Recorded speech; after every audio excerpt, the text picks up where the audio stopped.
पसंत आहे मुलगी, पसंत आहे मुलगी।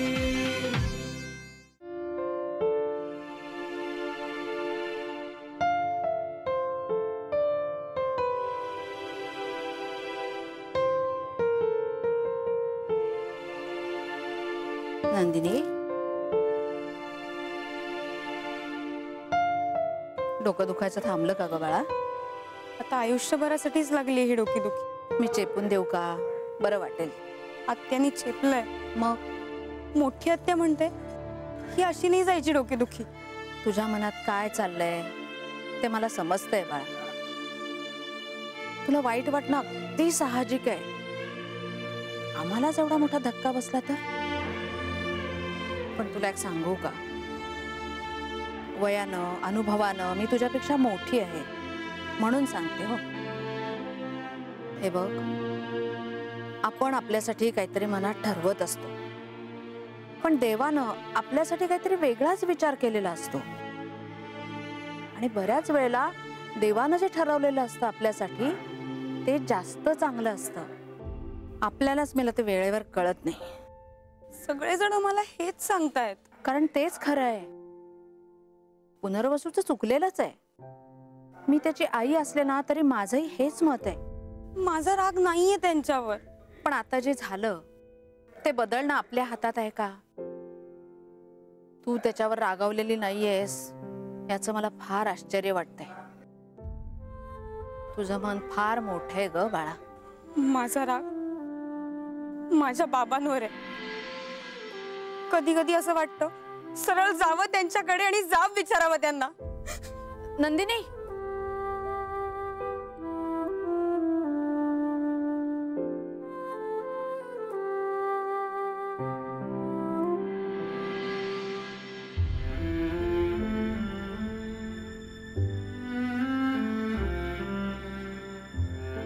माईंना त्रास होईल असं मी काहीच वागणार नाहीये। अरे तू मुद्दाम तसं वागणार नाहीस हे मला माहिती आहे उर्मी, पण मला आता माईला त्रास होऊ नाही द्यायचा। ती फार बिचारी आहे ग, हळवी आहे। ठीक आहे, ती तुझ्याशी चांगलं वागते बोलते, तिचा तो स्वभाव आहे। तिला कोणाशी वाईट वागताच येत नाही। आणि सगळ्यात महत्वाचं म्हणजे त्या सगळ्यांनी तुला तू आहे तशीच स्वीकारायला हवंय।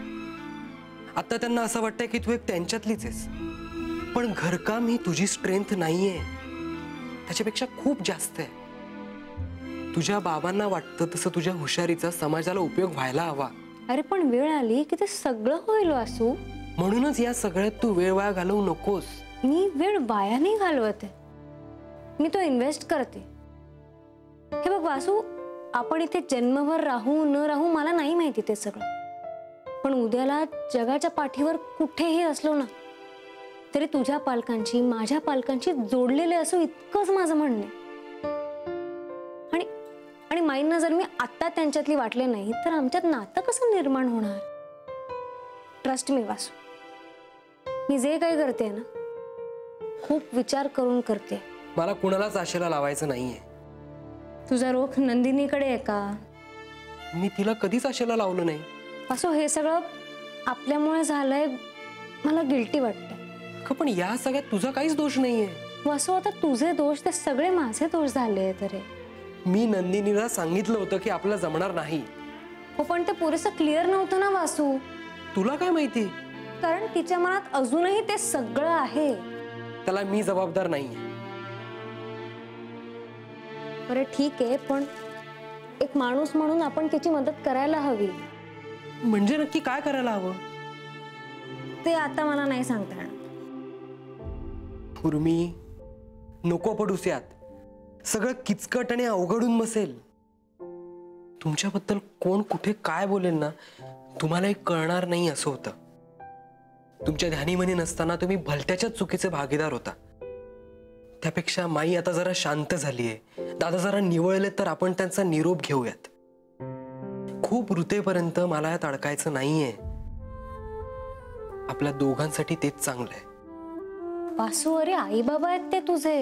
अगं हो, पण मी एक मुलगा म्हणून माझी सगळी कर्तव्य पार पाडणार आहे। मी त्यांना टाकून किंवा सोडून देणार नाहीये। मी त्यांना महिन्यातून 2दा भेटायला जाईन, त्यांना नियमित पैसे पाठवेन, पण मला मला तुला या घरातल्या दलदलीत अडकू द्यायचं नाहीये. मी तुझ्या बाबांना वचन दिलंय आणि मी त्यांना वचन दिलंय म्हणून नाही, तर मला मनापासून वाटतं की तू काहीतरी मिनिंगफुल करावं, काहीतरी मोठं करावंस. वासू, माझा बाबा आहे ना, नेहमी मला एक गोष्ट सांगायची की जे काही काम करशील ना उर्मी, छोटं मोठं, ते पूर्ण कर. 10 कामं अर्धवट सोडण्यापेक्षा एक काम नेटानं पूर्णत्वास नेणं जास्त जिकरीचं आहे. वासू, सगळं सगळं पूर्ण करून जाऊया रे. ते एकदा झालं ना की मग तू जे म्हणशील ते मी करायला तयार आहे. पण तोपर्यंत सगळंच अर्धवट टाकून जाणं मला जमणार नाही.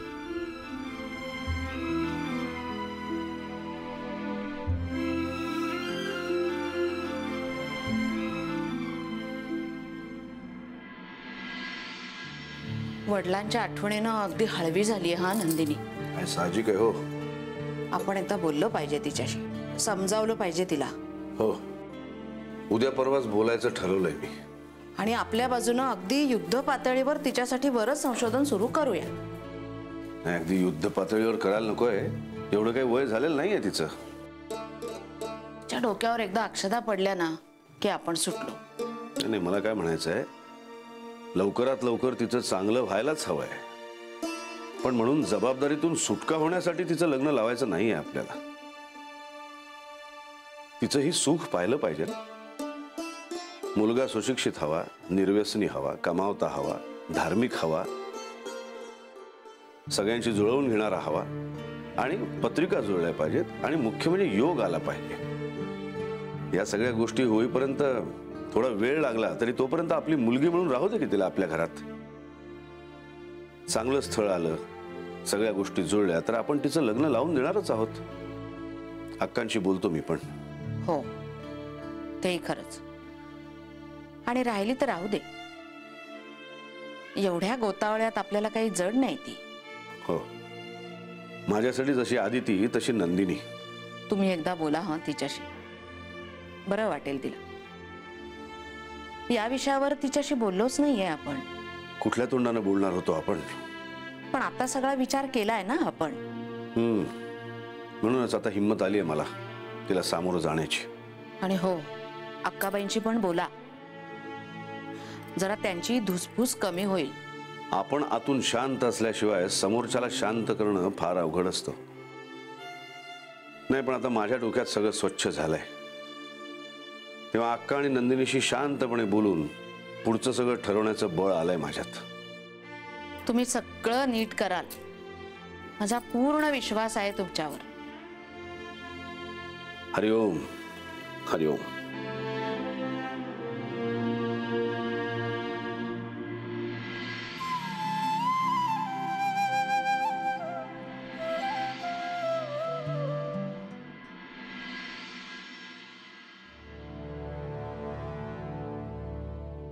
माई, या ना.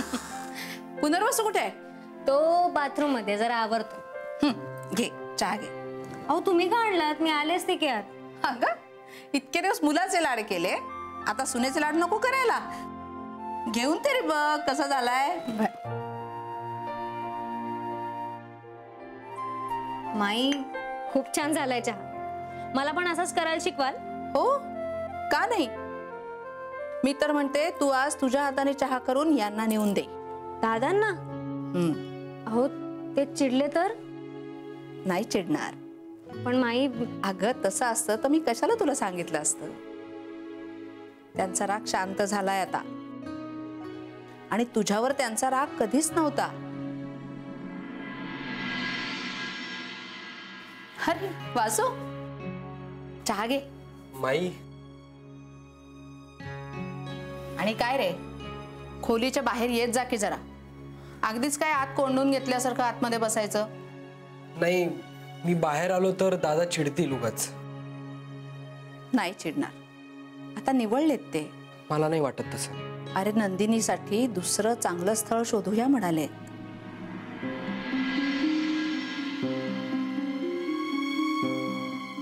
अरे खरंच सांगतेय, आज उद्यात ते बोलतीलही नंदिनीशी, अक्काबाईंशी. आता झालं ते झालं. त्याने सोडून दिलंय, आता तू ही आडी ठेवू नकोस मनात. अरे बोल त्यांच्याशी. काही झालं तरी वडील आहेत तुझे ते. मी तर मेलोय ना त्यांच्यासाठी. अरे त्यांच्या शब्दांचा अवमान झालाय आणि रागाच्या भरात बोलतो ना माणूस. आणि तू सुद्धा त्यांना नाही, निदान मला तरी सांगायला हवं होतंस ना. असा अचानक धक्का बसल्यावर सावरायला वेळ लागणारच ना. जे झालं ते झालं. देवाच्याच मनात तसं होतं म्हणायचं आणि सोडून द्यायचं. बर, तू चहा घे.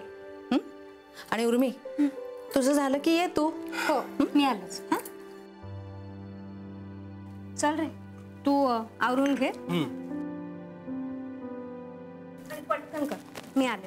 हा, ए अगं थांब, कुठे जातेस? कुठे म्हणजे किचन मध्ये जाते माईंना मदत करायला. तू दार काय लावतोयस? म्हणजे काय, तू तर सासूचं ऐकणारी सूनच व्हायला लागलीयस. मग कर्तव्य नको पार पाडायला. अच्छा, आणि मग बायकोच्या कर्तव्यांचं काय झालं का परत सुरू? अरे झालं का परत सुरू म्हणजे? जा ना वासू. नाही मी येऊ का सुरू? जा. नाही सांग ना, मी येऊ का? गप्प रे.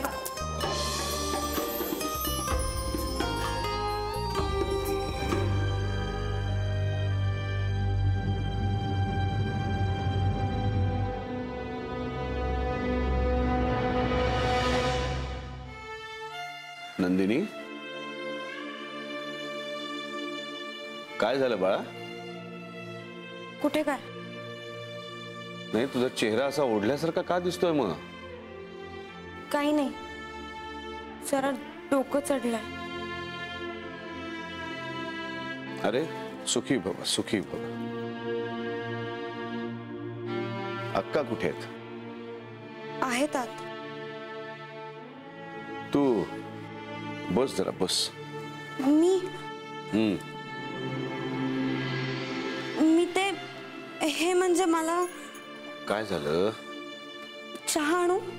नाही नको, माई आणतायत. मी करते ना. नाही नको, तू बस. मला तुझ्याशी थोडस बोलायचंय बा. आधी चहा आणते ना. बा ठीक, आण.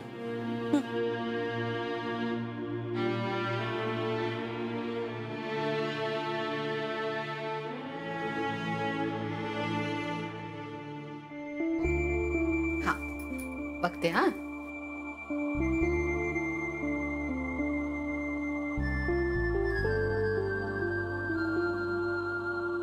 वा, बरोबर. यांना असाच चहा लागतो. वा उर्मी, एका पटक्यात शिकलीस तू. मग शिकलेली आहे ती, तेही पुण्यातून. गावाकडची अडाणी मुलगी थोडीच आहे. जा आता, यांना चहा नेऊन दे. खरंच जाऊ? हो, बर.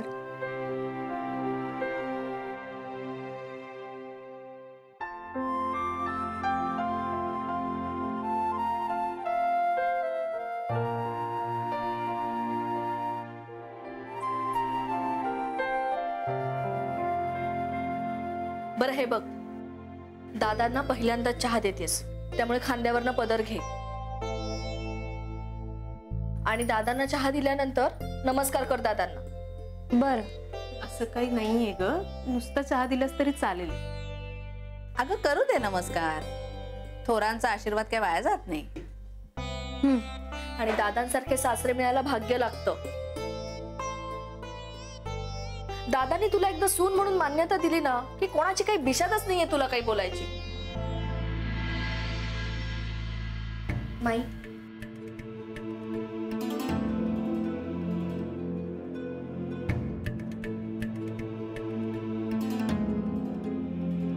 नंदिनी, अगं ये ना बाळा.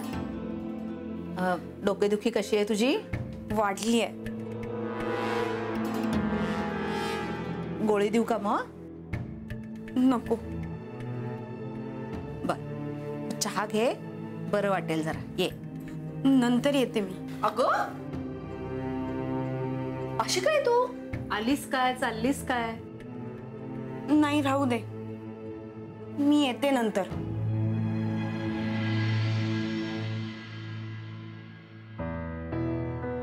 बर, तू जाऊन ये, चहा दे जा.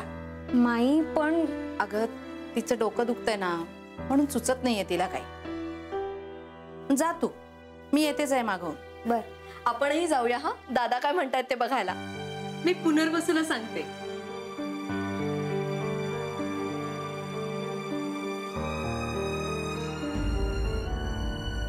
काय ग? माई ते रागवणार नाहीत ना माझ्यावर? नाही रागवणार. नको काळजी करूस. हं? जा.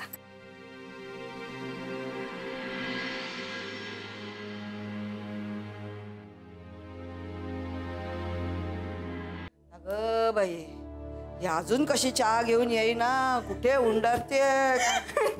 अगं चहा आ? काय ग, काय झालं? माग भोकाळ बसायला काय झालं हिला? काय ग, काय झालं? आणि चहा का नाही आणला? नंदे, अगं सांगशील की नाही आता? पण देऊ एक ठेवून.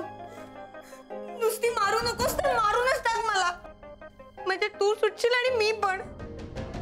अगं बाई काय झालं? कुणी नाहीये माझं. बाबा गेले तेव्हा मी पण मेले असते तर बरं झालं असतं.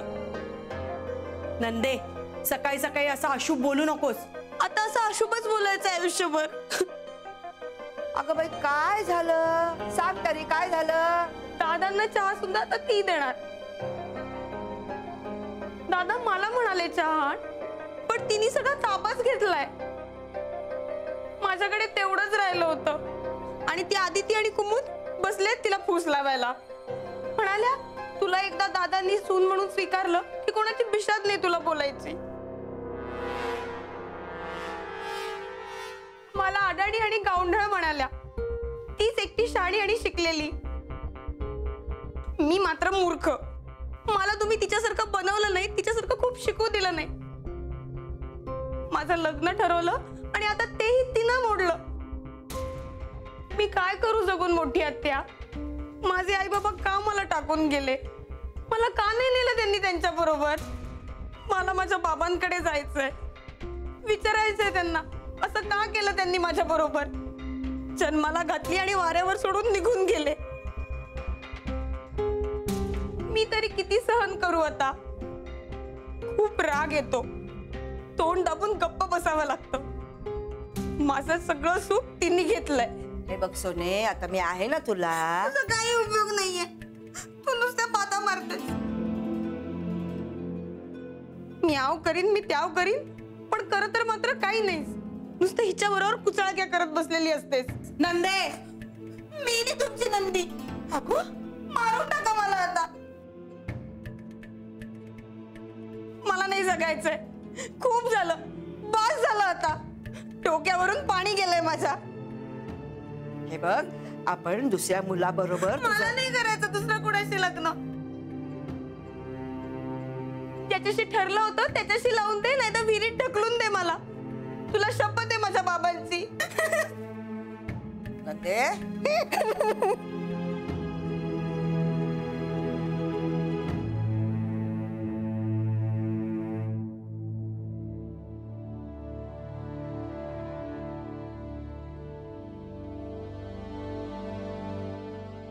वासू चल.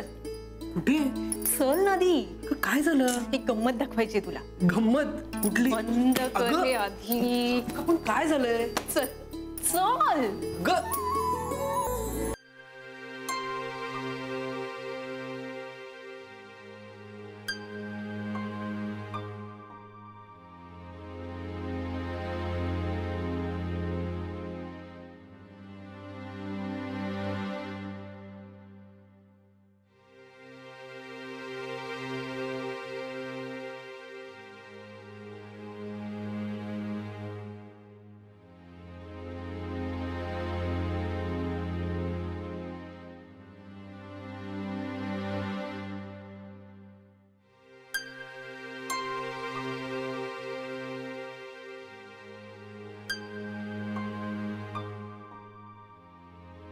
आणलास चहा?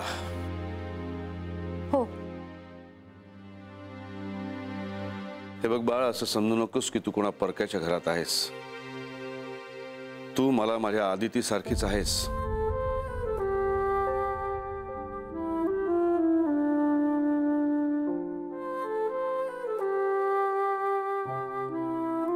थँक्यू दादा.